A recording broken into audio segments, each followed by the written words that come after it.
Good morning, Don't Unfriend Me Nation. And yes, it's early, and I'm feeling my Mike Rowe voice. Hello, ghost hunters. No, I don't sound like Mike Rowe at all. I mean, I've got my very unique voice. Some people call it droning and drudgery and full of melancholy and dripping with alcoholic bliss. But alas, I'm no Mike Rowe. Man, that guy, he can certainly sing his words, can he? It's amazing.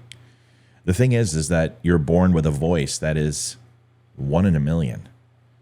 But then your dry wit and subtle ability to tell people to go F themselves in a fashion of wordsmithing that has never been seen upon this planet, but with only a few. Mark Twain, Thoreau, Tennyson.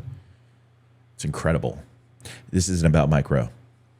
In fact, maybe because I didn't mention any black writers, I'm racist. I mean, that's what the whole narrative is, right? Everything's racist. But more importantly, not only is everything racist, is you have to feel a certain level of white guilt about it. White guilt, it's an interesting thing. Not just exclusive to the Catholic religion. Now, everybody can enjoy guilt. Simply because you're white, you should feel guilty for who you are. Not responsible for who you are, because that would be ridiculous, right? It wasn't your choice to be white. Isn't your choice to be black, or according to the community, it's not your choice to be gay or lesbian, or whether you're Catholic or Jewish. I guess you could rebel when you get older, but you can't rebel against being white. And if you do, you just pretty much look like every liberal. Honesty, is that what we want? We want truthfulness. We want to be direct. We want to rip the Band-Aid off. Well, I guess we can do that. White guilt. I want to get this straight. We can't be upset about riots. We can't be upset about $2.5 billion in damages. We can't be upset about burning cities. No. We can't be upset that people utilize somebody like George Floyd, who the death was tragic, of course, because all death is tragic. But let's face it, nobody really cares about death. We see 60, 70 people in Chicago and the inner cities being murdered by each other every single weekend. We can go into the Congo and we can talk about the genocide that's happened there. We can talk about patricide.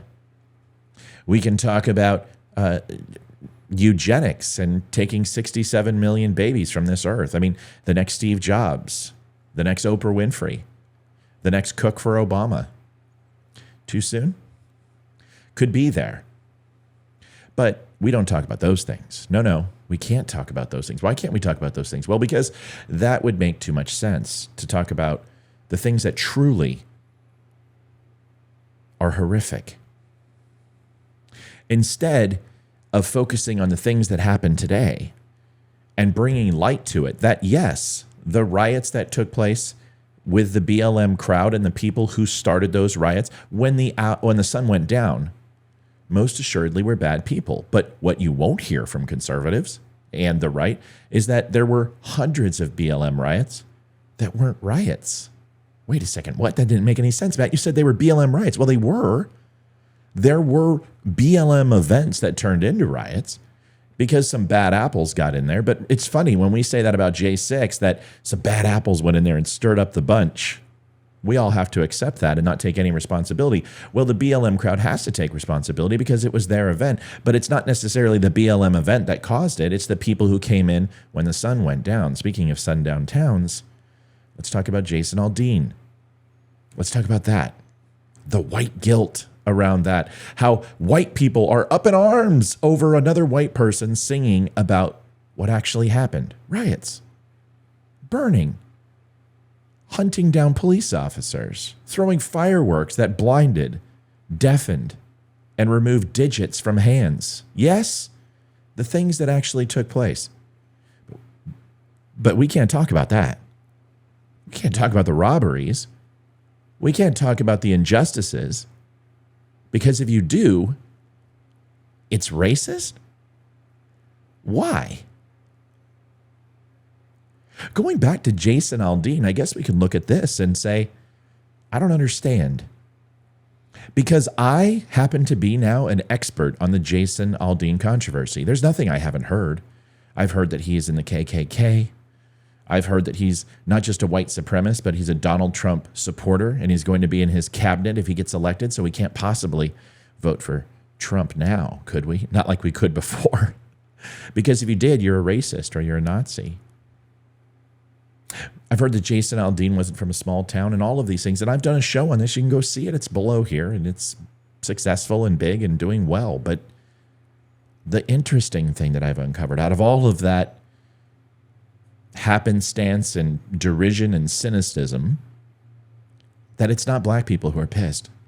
No, not at all. In fact, I have read all 27,000 comments with over 8 million people on that video and post.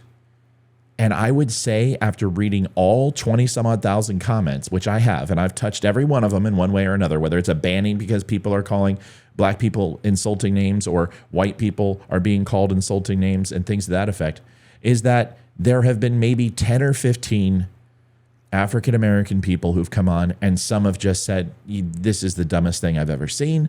Some are just saying, you guys are racist. And most are saying, it's just a song.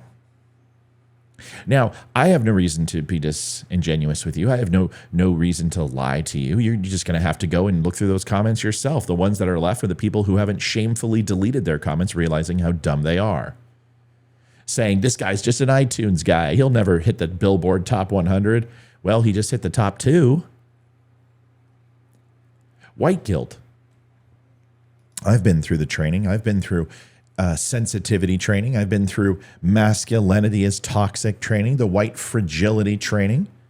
I've been through the unconscious bias training. I've worked for corporations my entire life as an executive, and I've had to go through all of them. I even went through the 12-hour sexual harassment training in the Navy, and never have I heard such ridiculousness besides unconscious bias. How are you supposed to stop it if you don't know it's happening? But that's not the point, is white guilt. What exactly do I have to feel sorry for? Now, can I feel empathy? Sure. Not sympathy, because that would be disingenuous, but empathy. I can align with people's sensitivity around racism in America and understand that culturally we're not exactly where we need to be, but I can understand that progression hardly ever does reach its point of effort. But what I don't get to do is sit here and pretend that I was affected by slavery or anyone living is affected by slavery in any way, shape, or form. And we can talk about it, and we can go ahead and pretend that this courthouse that Jason Aldean stood in front of was particularly chosen by Hannah Montana, Hallmark, and the Better Business Bureau to espouse racist tropes on the African-American community, and that's not true either. The truth is that maybe there is such thing, dare I say, speaking honestly, called black guilt. And it's not black people who feel it. It's white people who feel it through something called white guilt. See, white people believe that if they carry enough of the burden of the transgressions of our past, that somehow things will be forgiven. And maybe they would be. But I promise you this, they will never be forgotten. As long as white people continue to subjugate black people to their horrible, condescending behavior. Let me explain why. I've written some things down for you, and I'd like to go ahead and share them with you. White guilt is the ever-elusive emotional phenomenon that has been both a topic of serious discussions and constant sources of comedy. This is just a lighthearted attempt to explore the eccentricities and comedic aspects of white guilt while shedding some laughter on the topic. From awkward apologies for historical misdeeds to present-day pandemonium, this kind of delves into the hilarious world of white guilt. So spare me your triggering ways. Just suck it up and listen to the rhythmic patterns of my voice that are nothing like Mike Rowe. Picture this, a hapless individual sweating profusely while apologizing for things they never did. Enter the world of white guilt, where well-meaning folks attempt to right the wrongs of their ancestors while struggling to find their footing in the current social landscape.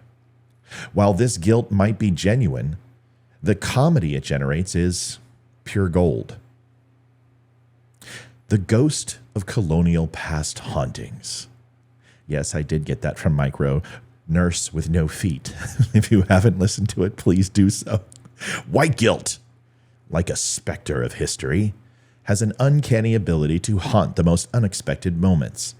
It's that feeling you get when you catch yourself enjoying a foreign cuisine, and suddenly you're worried about perpetuating cultural appropriation. The existential dread of inadvertently reenacting colonialist tendencies in the comfort of your own kitchen can be both hilarious and perplexing. Overcompensating with performative wokeness is also a concern. Nothing says I'm not a racist like a white guilt-driven display of performative wokeness. From an awkwardly forced "I voted for Obama" in conversations to attempting to memorize entire speeches by civil rights leaders, the lengths some people go to prove their empathy can be side-splittingly ridiculous.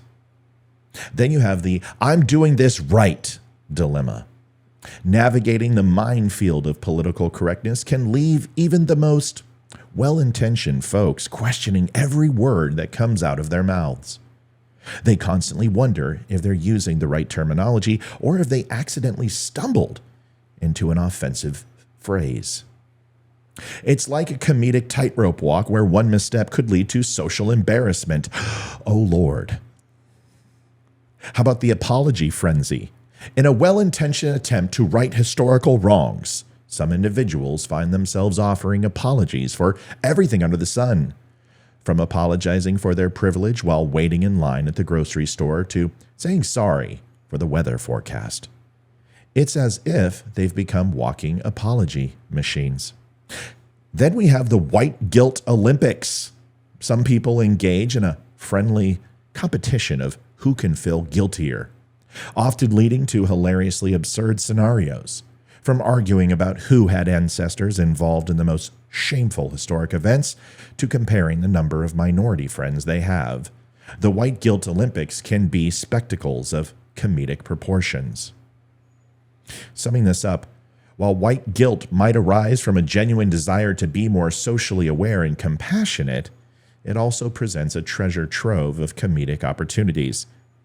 By shedding light on the humorous aspects of white guilt, we don't undermine the importance of acknowledging historical injustices or promoting social progress. Instead, we embrace the human tendencies to laugh at ourselves as we navigate the complexities of our ever-changing society.